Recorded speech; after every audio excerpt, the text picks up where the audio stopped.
अब यहां पर सभी रास कर रहे हैं। रास करते करते भगवान और सब ग्वाल बाल गोपियां सब थोड़ा थक गए, तो एक कोने में आकर खड़े हो गए। शांति, निवेदन है, शांति। अब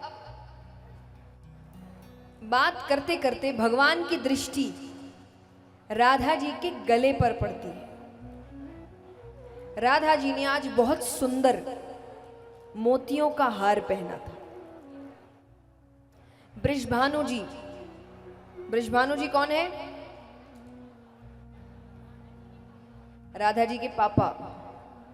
वो बहुत धनवान थे, नंद बाबा से भी ज्यादा धनवान। तो राधा जी नित नए नए हार पहन के आती थी, कभी सोने का, कभी हीरो का, कभी मोतियों का। आज उन्होंने मोतियों का हार पहना था। अब भगवान को दिखने में अच्छा लग रहा है, तो उसको ठीक से देखने के लिए, भगवान ने हाथ आगे किया। राधा जी समझ गई कि इनको हार अच्छा लग रहा है। तो राधा जी ने सोचा थोड़ा हंसी मजाक किया जाए। देखिए, मजाक वही अच्छा, या मजाक किसे कहते हैं? जब बोलने वाला और सुनने वाला दोनों हंस रहे हैं।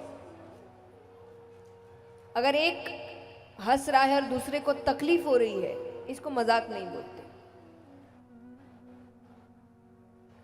तो राधा जी ने सोचा थोड़ा मजाक किया जाए। तो जैसे ही भगवान ने हाथ आगे किया, राधा जी पीछे हट गई। भगवान ने पीछे हटने का कारण पूछा। राधा जी ने कहा, कन्हैया, ये कोई सस्ता हार नहीं है। ये टूट गया ना तो तुम में से कोई इसका मोल नहीं चुका सकते। तो भगवान को बात अच्छी नहीं लगी। पर हम में और भगवान में फर्क है, हम तो वहीं झगड़ा शुरू कर दे। भगवान वहां से चुपचाप चले गए। अब पहले तो फोन नहीं होते थे कि घर पहुंचने से पहले लिख दो सॉरी। अब उनको लगा ठीक है, कोई बात नहीं, कल रास के लिए आएंगे तब माफी मांग लूंगी। भगवान कल छोड़ो कई दिन तक रास करने नहीं आए, घर से बाहर कदम नहीं रख रहे, किसी से नहीं मिल रहे। राधा जी भी उदास हो गई, अब वो भी घर से बाहर नहीं निकल रही। अब बृषभानु जी बार बार पूछे क्या हुआ है। अब कोई पूछ ले क्या हुआ है, और जोर से रोने लग जाए। नारद जी को तो सब पता है, तो यहाँ समय थोड़ा निकलता है। नारद जी आते एक दिन बृषभानु जी के घर, बात बात में उन्होंने विवाह की बात छेड़ दी। तो बृषभानु जी ने कहा वो तो ठीक है, पर अच्छा लड़का तो भी तो होना चाहिए। नारद जी कहते अरे बगल में छोरा, गांव में ढिंडोरा। बोले कौन सा छोरा? बोले आपके मित्र नंदराय, उनका छोरा कृष्णा।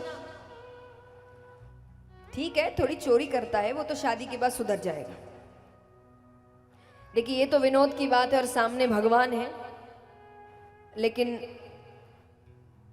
सांसारिक तौर से अगर कहा जाए तो मुझे एक बात बहुत अटपटी लगती है हमारे समाज की, कि जब लड़की बहुत समझदार हो जाती है, कि वो अच्छी समझदार हो गई है, तो कहते हैं इसकी शादी कर दो। और जब लड़का बहुत बिगड़ जाता है कि माँ बाप के हाथ से निकल गया, तब कहते हैं इसकी शादी कर दो, जिम्मेदारी आई कि सुधर जाएगा। तो वो अपना घर बार छोड़कर किसी को सुधारने आ रही है, उसका अपना कोई जीवन, अपने सपने नहीं है। और चलो 1% आप कहे भी कि भाई अच्छी चीज है, अगर वो सुधर जाए, चलो मान लिया। लेकिन अगर नहीं सुधरा तो उसकी तो जिंदगी खराब। तो निवेदन है ऐसा ना करें। शादी आज के समय में सिर्फ ये नहीं है कि भाई इतनी उम्र में ये, इतनी उम्र में ये, इतनी उम्र में शादी। नहीं, शादी बहुत बड़ी जिम्मेदारी है, ये बहुत सोच समझ के लेनी चाहिए। अगर बहुत ही साधारण रूप से कहा जाए तो शादी का अर्थ है किसी एक व्यक्ति के साथ आगे के 50-60 साल एक कमरे में रहना है। ये कोई आसान बात नहीं है, बहुत जिम्मेदारी की बात है। तो ये फैसला बहुत, तो जब दोनों समझदार हैं कि दोनों समझदार है, योग्य है, काबिल है और राजी है, तब शादी करनी चाहिए। तो यहां पर बृजभानु जी कहे कि बात तो अच्छी है, देखा परखा घर है, आज कोई दिक्कत हुई भी तो बेझिझक वो नंद बाबा से बात कर सकते हैं क्योंकि मित्र हैं दोनों। तो उन्होंने कहा मुझे बात अच्छी लगी, तो उन्होंने पत्र तैयार किया कि ऐसी ऐसी बात है, हम ऐसा ऐसा चाहते हैं, आप अगर राजी हैं स्वीकृति पत्र भेजिए।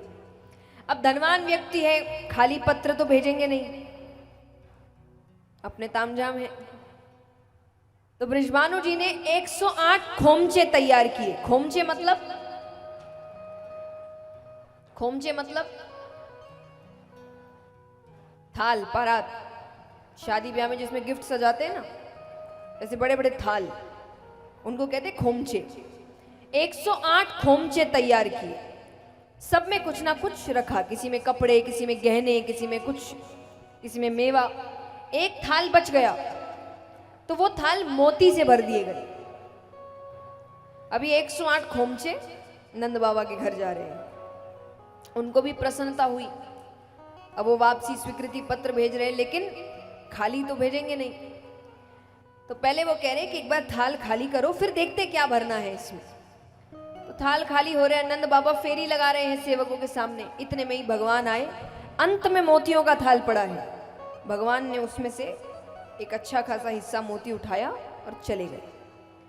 नंद बाबा फेरी लगा रहे हैं तो उनको मोती कम लग रहे हैं। नंद बाबा ने कहा कि यहाँ कोई आया था क्या? सबने कहा कृष्ण बलराम आए थे। नंद बाबा के घर में ही चोर है, किसी और से क्या पूछना।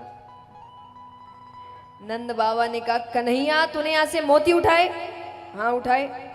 आज तो मान गया, हमेशा मना कर देता है मैंने नहीं किया। क्यों उठाए?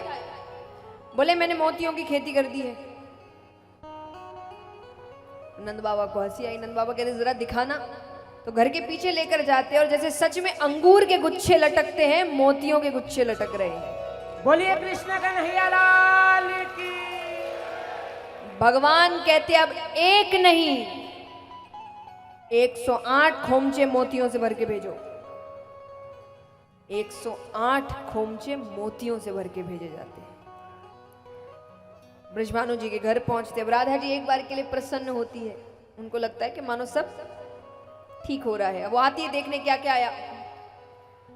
पहला कपड़ा हटाती है, मोती, दूसरा मोती, तीसरा मोती। अब वो और रोने लग गई। किसी और को समझ नहीं आ रहा, पर उनको पता है कि ये मुझे दिखाने के लिए भेजे गए हैं कि हमारे घर भी मोतियों की कमी नहीं। यानी उनको बात इतनी बुरी लग गई। अब वो बहुत उदास हो गई। अब वो भोजन नहीं कर रही, किसी से बात नहीं कर रही। तो बृजभानु जी को चिंता होने लगी। तो बृजभानु जी ने एक ऐलान किया कि राधा बहुत उदास है, किसी से बात नहीं कर रही, भोजन नहीं कर रही, तो जो उसके चेहरे पर मुस्कुराहट लेकर आएगा उसे मुंह मांगा इनाम दिया जाएगा। बात बरसाने से वृंदावन पहुंची। भगवान का मन विचलित हो गया। भगवान का अब तो मनाना पड़ेगा, पर सीधे सीधे भी नहीं जा सकते। क्या पता ये भी एक खेल हो कि मैं वहां पहुंचा नहीं कि वो कह दे एक खबर मिली नहीं, ये आ गए मनाने।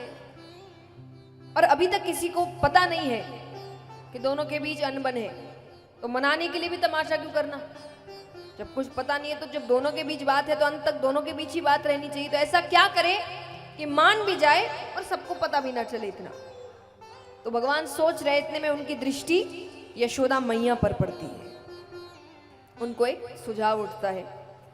यशोदा मैया के कमरे में जाते हैं, घाघरा दुपट्टा निकालते हैं और खूब सारी चूड़ियां इकट्ठा करते हैं। राधा जी को चूड़ियां बहुत पसंद थी, तो मनिहारी का रूप बनाकर भगवान बरसाने की गलियों में घूम रहे हैं। राधा जी के घर के नीचे आवाज लगा रहे, चूड़ी ले लो, लाल हरी पीली नीली चूड़ी ले लो। राधा जी का आवाज तो सुनी सुनी लग रही है। तो यहां पर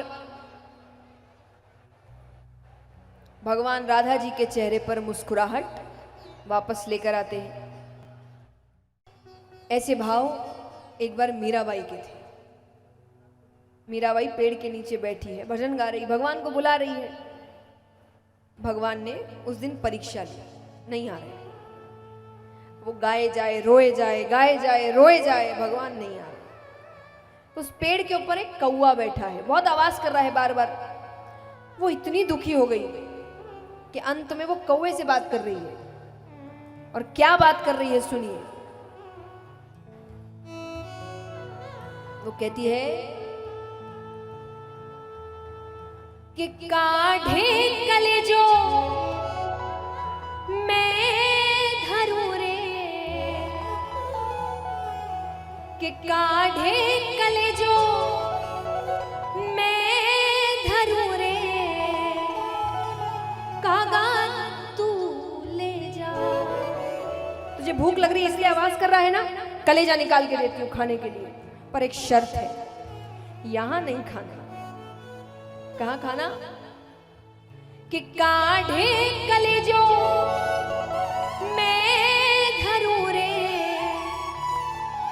कागा तू ले जा। और जादे सामारो पिया बसे, वो देखे तू खा। कि जादे सामारो पिया बसे, वो देखे, वो देखना चाहिए, उसको देखकर खाना, उसको समझ आए पीड़ा क्या होती है। उसको मजाक लग रहा है ये सब, ऐसे भाव है।